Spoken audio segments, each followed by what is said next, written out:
Hello class, good afternoon all.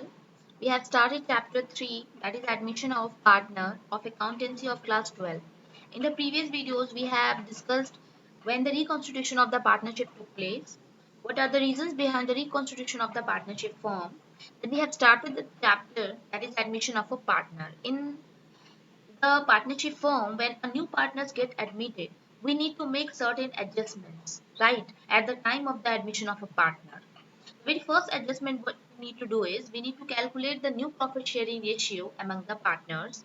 The second thing we need to find out the sacrificing ratio the existing partners are doing for the new partner. Then the third treatment was regarding goodwill. As we know, okay, when the new partner comes in the firm, he needs to bring two things: the capital and the premium for the goodwill, right? Because on the basis of the capital and the goodwill he is bringing in the firm, on that basis he will acquire the right on the asset of the firm and the profit of the firm, right? So the new partner has to bring the capital and the goodwill, right? That goodwill is known as the premium for goodwill, and that is the self-generated goodwill, right? Then there is another point we had already discussed up to the treatment of goodwill. Then in the question, there may be question when it is not mentioned in a question how much amount of the goodwill is to be brought by the new partner, right? In the earlier questions we have seen a partner, it is mentioned in a question that goodwill of the firm has been valued this much and the new partner has to bring his share of goodwill, right? But in certain questions there it is not mentioned how much goodwill the new partner has to bring. First of all, in that question what we need to do is we need to calculate the amount of the goodwill which is hidden in the question, right? So that is termed as hidden goodwill. Sometime what happened, the value of the goodwill is not given at the time of the admission of the new partner, right? Which I discussed. In such a situation, it is to be inferred from the arrangement of the capital and profit sharing ratio. So when we are going to calculate the amount of the goodwill that the new partner has to bring in the firm, what we need to do, we need to calculate it. Okay, so to calculate the hidden goodwill amount, we require two things: the capital of the firm, right, and the profit sharing ratio among the partners. That is new profit sharing ratio among the partners. Let's discuss this concept with the help of an example. It will make clear picture, right? Haim and Name are the partners in a firm sharing profit and losses in the ratio of 3:2. Their capital is 80,000 and 50,000, right? This is the scenario prior to the admission of a partner, right? Haim and Name are partners sharing profit and losses in the ratio 3:2 and their capital contribution was 80,000 and 50,000. Then they admitted Sam on 1st January 2017 as a new partner and the share of profit is, for the Sam is 1/5 in the future profit. Sam brought 60,000 as his capital, right? Now we need to calculate the goodwill of the firm, right? Because the partner has to bring the share of the goodwill, right? So we need to calculate the goodwill. Here is it not mentioned how much goodwill is the firm has been valued. Listen to me carefully. Sam has to acquire the share 1/5 in the future profits, right? If Sam has to acquire 1/5 share in the future profit, so he need to bring 1/5 of the total capital of the firm. अगर मुझे firm में 1/5 profit मिल रहा है इसका मतलब कि firm की capital का भी 1/5 ही मुझे लेके आना है. बात समझ में आ रही है? अगर एक फर्म है वहां पे मुझे 1/5 प्रॉफिट दिया जाएगा फर्म के टोटल प्रॉफिट में से, तो डेफिनेट सी बात है जो फर्म की टोटल कैपिटल है उसमें भी मुझे 1/5 लाना है, राइट? तो यहाँ पे सैम जो है 60,000 ला रहा है फॉर हिज 1/5 शेयर. 1/5 शेयर के लिए वो 60,000 लेके आ रहा है, राइट? तो इसके बेसिस पे मैं ये कैलकुलेट कर सकती हूँ कि total capital of the firm कितनी होगी. अगर सैम 1/5 शेयर लेके आ रहा है कैपिटल का, दैट इज 60,000, तो on that basis we can calculate the total capital of the firm. कैसे निकालेंगे? रेसिप्रोकल कर देंगे हम. 1/5 है तो 5/1, 2/3 होता तो 3/2. जितना भी कैपिटल सैम लेके आया उसको उसके शेयर ऑफ प्रॉफिट के रेसिप्रोकल से मल्टीप्लाई कर दोगे तो आपको पता लग जाएगा कि total capital of the firm कितनी होनी चाहिए थी, राइट। यानी कि अगर हम सैम से 60,000 रुपीज बोल रहे हैं कि उसको एज ए कैपिटल लेके आनी है, तो इसका मतलब यह है कि हमारे फर्म की capital should be 3 lakh, right. जब सैम कैपिटल लेके आ जाएगा 60,000 तो हमारे फर्म की कैपिटल कितनी होनी चाहिए, 3 लाख होनी चाहिए। बट देखते हैं आगे, हेम has introduced 80,000 capital and name has introduced 50,000 capital which is mentioned in the question। और अब जो है हमारा नया पार्टनर सैम, वो कैपिटल लेके आया 60,000, 80,000, 50,000 and 60,000। In this way the total capital, the total actual capital of the firm is 1,90,000। But Sam से हमने अगर 60,000 मंगाया है तो what should be the capital of the firm, 3 lakh capital होनी चाहिए थी। बट सैम जब कैपिटल अपने हिस्से का लेके आया तो उस टाइम पे हमारी कैपिटल क्या है, टोटल 1,90,000 हो रही है। इसका मतलब कि हमने सैम से कैपिटल का जो प्रपोर्शन ज्यादा मंगवाया है वो हमारा गुडविल ऑफ द फर्म है।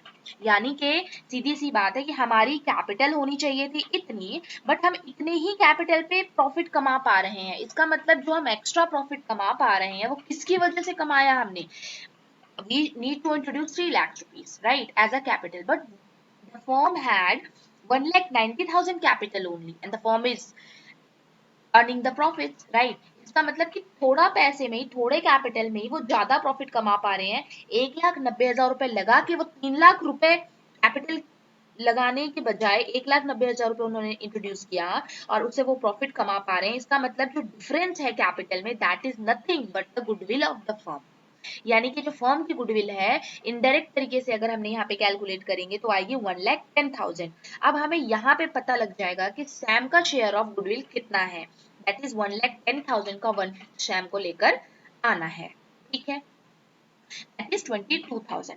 ये आपका हिडन गुडविल का केस है। हिडन गुडविल का केस में आपको बेसिकली यही होगा कि नए पार्टनर की कैपिटल आपको दी होगी और उसके बेस पर आपको ये निकालना होगा कि फर्म की capital what should be the firm's capital. And firm's capital जब आप निकालेंगे और जब आप उसको actual capital which has been introduced by all the partners in the organisation,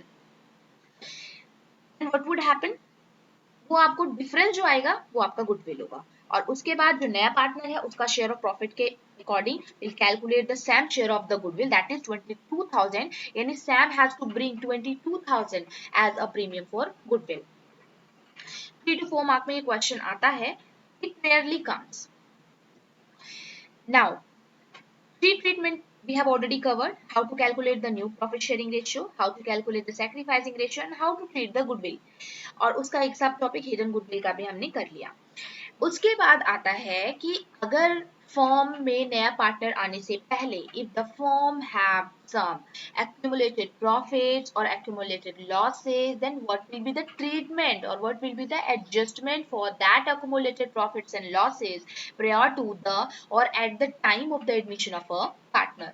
Sometime a firm may have accumulated profits, profit जो कि balance sheet में दिख रही हैं उनको अभी तक ट्रांसफर नहीं किया गया है पार्टनर्स के कैपिटल अकाउंट में। वो प्रॉफिट किस फॉर्म में जनरली होंगे, वो आपको बैलेंस शीट में लायबिलिटी साइड दी होती है। जनरल रिजर्व हो सकता है, वो किसी भी तरीके का फंड हो सकता है, वो P&L अकाउंट का क्रेडिट बैलेंस हो सकता है। अब क्योंकि ये जो प्रॉफिट था ये नए पार्टनर के फॉर्म में आने से पहले का प्रॉफिट था, तो ये किसका प्रॉफिट है, किसने कमाया इस प्रॉफिट को, इस प्रॉफिट को पुराने पार्टनर्स ने, एग्जिस्टिंग पार्टनर्स ने अर्न किया है। इस वजह से ये जो प्रॉफिट ऑलरेडी बैलेंस शीट में दिख रहा है आपको, इसको हमें नए पार्टनर को डिस्ट्रीब्यूट नहीं करना है। The new partner is not entitled to have any share in such accumulated profits। These profits are to distributed among the partners by transferring it to their capital current account in old profit sharing issue। I already have told you their goodwill which is brought by the new partner will be adjusted as per the sacrificing ratio of the existing partners, right। उसके अलावा जो भी चीजें आप admission के chapter में partners में distribute करते हैं वो नए पार्टनर के एडमिशन से पहले की होती हैं, तो उनको आपको पुराने पार्टनर्स के ओल्ड रेशियो में ही डिस्ट्रीब्यूट करना है, right.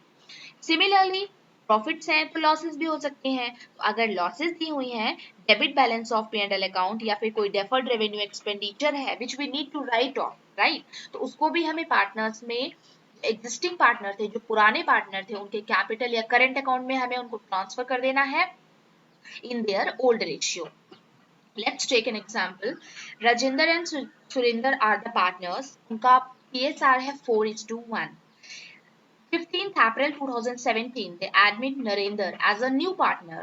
On that day, there was a balance of 20,000 in general reserve. Okay, so general reserve is a part of profit.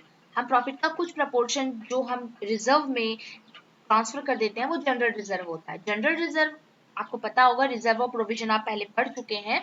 Reserves क्या होते हैं? जो किसी स्पेसिफिक पर्पस के लिए नहीं बनाए जाते हैं, जनरल पर्पस के लिए होते हैं, जिसको फर्म कहीं पे भी यूज कर सकता है.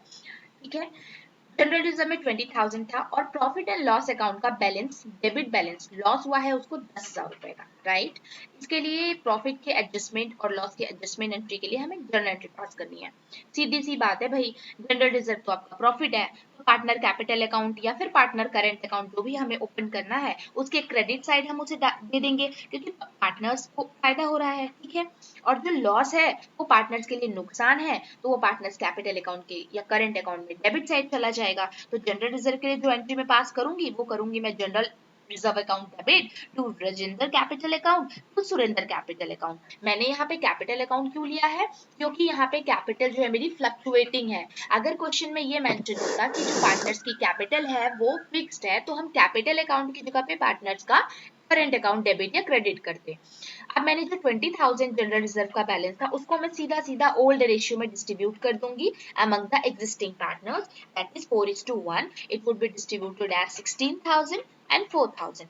जनरल रिजर्व की मैंने एंट्री कर दी और उसके बाद मैंने प्रॉफिट एंड लॉस को भी डेबिट साइड ट्रांसफर कर दिया क्योंकि ये लॉस है. अगर ये प्रॉफिट होता तो एंट्री रेसिप्रोकल हो जाती, profit and loss account debit to Rajendra to Surendra.